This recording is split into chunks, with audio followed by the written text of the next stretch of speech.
Municipal ఎన్నికల్లో గెలిపే లక్ష్యంగా బీజేపీ విజయ సంకల్ప సమ్మేళనాన్ని ఏర్పాటు చేసింది। ఈ కార్యక్రమానికి ముఖ్య అతిథిగా బీజేపీ జాతీయ అధ్యక్షుడు నితిన్ నబీన్ హాజరయ్యారు।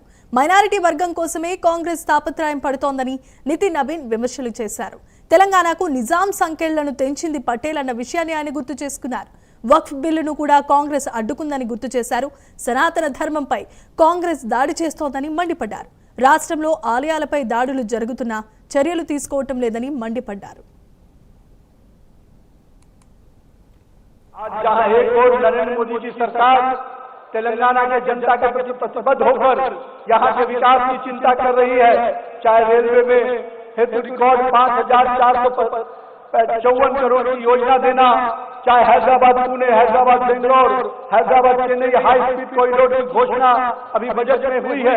ये स्पष्ट रूप से दिखाता है कि नरेंद्र मोदी के दिल में तेलंगाना की जनता का जो प्यार है वो आज भी उनके लिए विकास का परिचायक बनता है। आज माननीय प्रधानमंत्री जी ने जब राष्ट्रीय हल्दी बोर्ड की घोषणा की तो आज इसका उद्घाटन भी हो गया, यानी मोदी जी जो कहते हैं वो करके दिखाते हैं।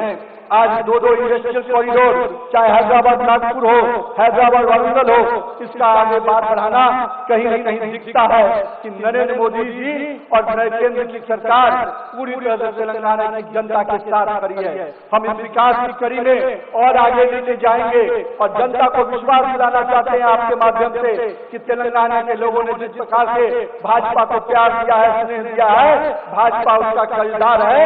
हम पूरी तरह से इसके विकास के प्रति संकल्प। बीआरएस पार्टी कांग्रेस पार्टी की ఈ రెండు పార్టీలకు బుద్ధి చెప్పాలా?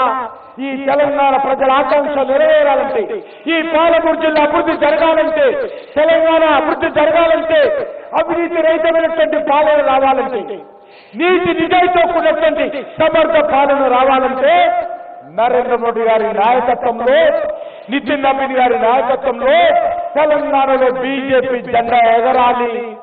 దానికి మరొక అడుగు మొన్న పార్లమెంట్ ఎలక్షన్స్ లో అడిగేశారు తెలంగాణ ప్రజలు నరేంద్ర మోడీ గారితో కలిసి।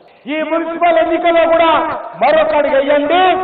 ఖచ్చితంగా తెలంగాణలో బీజేపీ ప్రభుత్వం తెచ్చి ఈ అవినీతి అక్రమాల ప్రభుత్వము, ఈ మాటల ప్రభుత్వాలను పూర్తిగా తెలంగాణ ప్రజలకు ప్రత్యేకంగా భారతీయ జనతా పార్టీ ప్రభుత్వం వస్తుంది। కాబట్టి ఈ మున్సిపల్ ఎన్నికల్లో మీరందరూ కూడా బీజేపీని ఆశీర్వదించి బీజేపీ అభ్యర్థులుగా, కౌన్సిలర్స్ గా గెలిపిస్తే మెజార్టీ చైర్మన్లు నేను ఇంతకుముందే చెప్పాను।